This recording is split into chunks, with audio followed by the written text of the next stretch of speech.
We're still talking about sustainability. Remember, we talked about the ESG agenda, that is environment, social and governance. And in this segment, we're singling out the E, the environment, how we can protect our environment. And we're paying special attention to the energy that we need to run our day-to-day activities at work, but then also in the business environment. And in this segment, we're looking at the energy-saving stoves.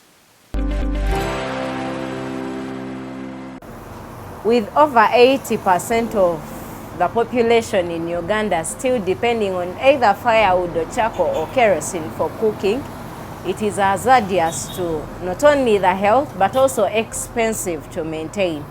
So this innovation came in to not only save the environment but also help the population of Uganda in saving more money, even in the things we think we cannot save. For example, in the cooking methods we use. Some of the times we think that cooking we see it as something that does not take up money, but when you sit down and calculate the expenses you spend only in your kitchen, either firewood or gas or kerosene or charcoal, you're spending almost half of your salary just in cooking. People are depleting forests to get food or to get firewood. So when we continue using those other methods of cooking like firewood or charcoal, our environment will never be green. That is one of the reasons we also invested in this. And again, our health.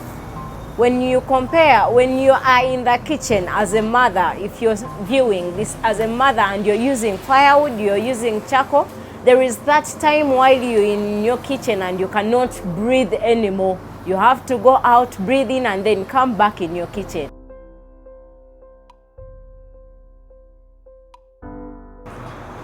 Our stoves use volcanic stones and solar for cooking.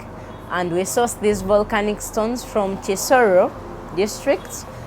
These volcanic stones are solidified magma. They were once fire, so they just solidify. And when we source them from Chisoro mainly, we also source the milled steel from our local suppliers in Uganda and the fired clay from Uganda Clays. This is how the innovation works. These stoves use volcanic stones and solar for cooking. These stones are aided by charcoal dust, commonly known as lusenyente. The charcoal dust that you've been throwing away after your sack of charcoal has depleted is now going to be put into use. Our stoves have fan systems in them, which enables them to catch fire in the shortest time possible. They have switches on them, so you determine the time you spend in the kitchen. You decide what time you want your meal to be cooked, to be ready. If you want your beans in 30 minutes, there is a switch for you to switch on and set the speed you want your meal to get ready on cooking. These stones, to generate fire, they need a lot of oxygen. That is why they have inbuilt fan systems in them that blow oxygen inbuilt fan systems in them that blow oxygen to these stones. These fans are powered by a battery which is charged by the solar panels. And when you buy these stoves, it comes with a battery, the solar panel, the stove itself, and volcanic stones that are reusable to up to 2 years. You can imagine having a fuel that runs for 2 years, 2 complete years. Our stoves serve different markets, different clients. Are you a home owner, restaurant owner, or an institute owner? We have different sizes. Now, for some of you who are looking for where to invest in 2025, the greening agenda, as we've discussed it under the ESG broad agenda, offers immense opportunities for those that are keen on investing in areas that are quite sensitive or responsive to protection of the environment. Currently, there is a campaign that is geared towards calling upon SMEs to embrace, I would say, renewable energy consumptions that are cheaper into your businesses. Overall is to support you to save funds, but also to apply friendly environment measures into your businesses.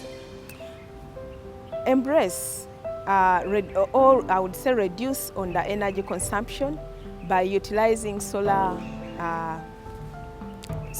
technologies. Embrace clean cooking, especially for those businesses, the restaurants that are using that are in cooking, I would say. Embrace the cheap fuels like briquettes. Utilize the electric cookers instead of charcoal. And overall of this is to reduce or to promote environmental conservation. And there is also a lot of funding that is flooding in that area. So you as an SME, have you embraced the same? If you're looking for other innovations to go into, is that an area that you have looked at going forward? Because it's actually a raw area and it has a lot of opportunities to go with. There is an initiative by the UK government in collaboration with the Ugandan government and global green growth institutions, which is aimed at extending support to over 6,000 households to embrace clean energy. So that is an area that you as an SME must look out for and adopt quickly.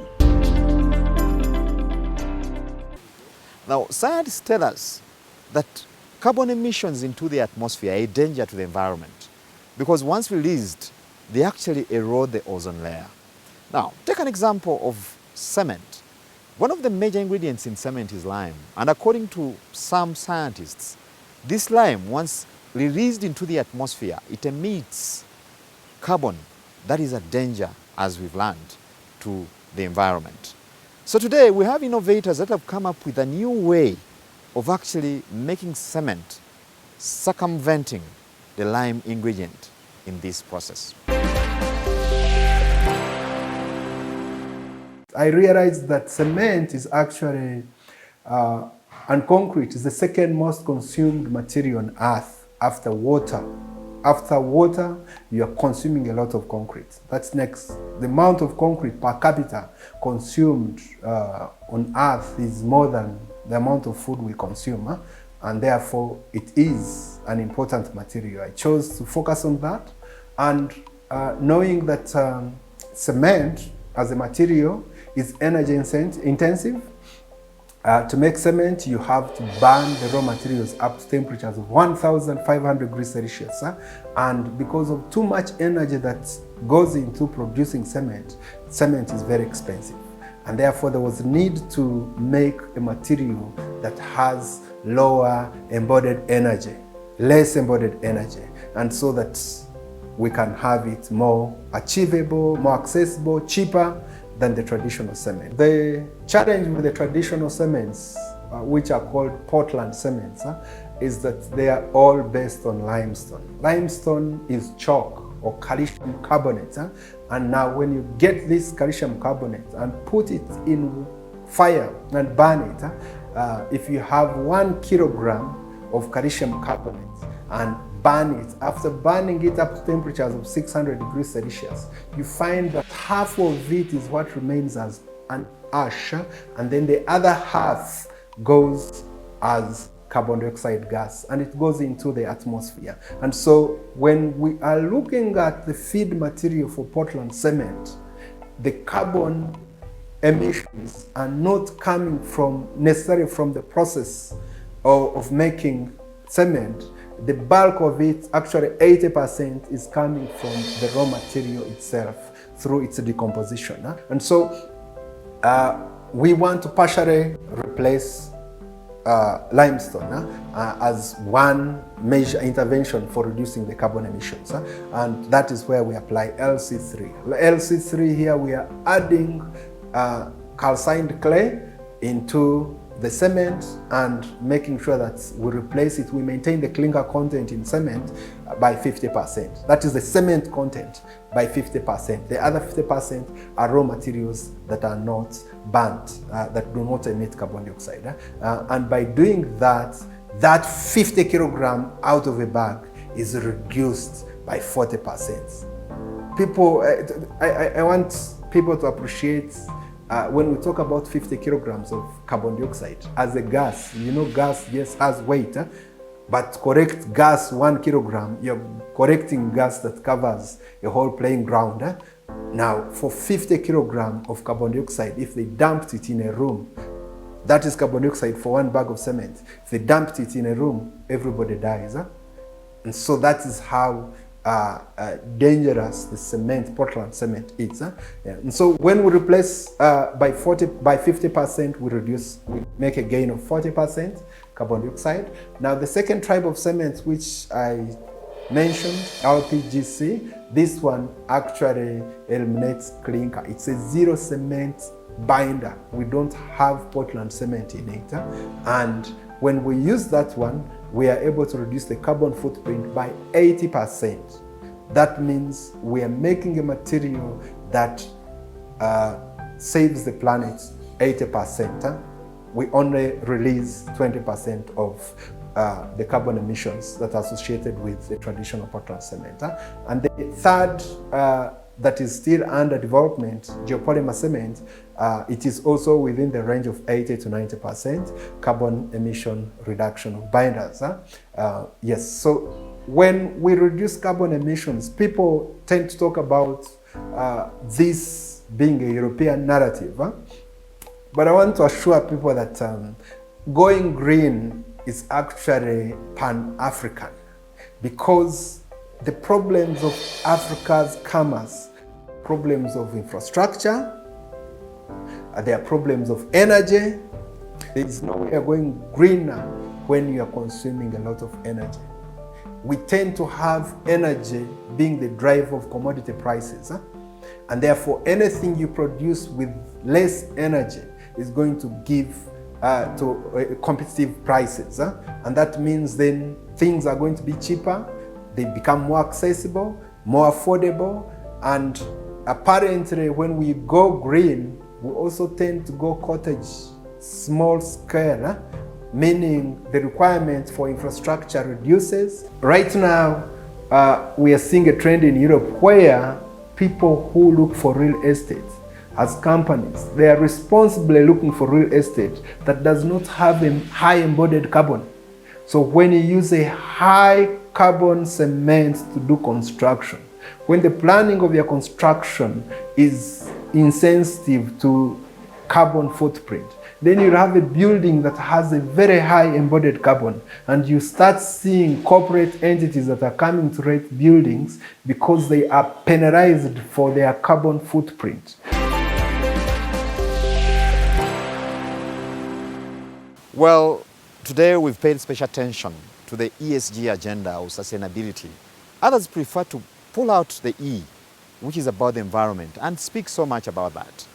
But the S and G are normally ignored. Like we said, the S stands for social. And we're looking at things like equity, fairness in the world to the community. Then the G looks at elements such as compliancy.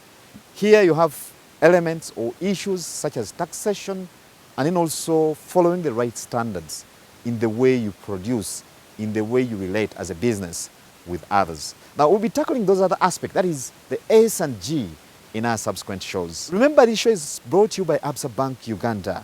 Now, we'd like to keep these conversations going, so don't hesitate to join us on our digital platforms.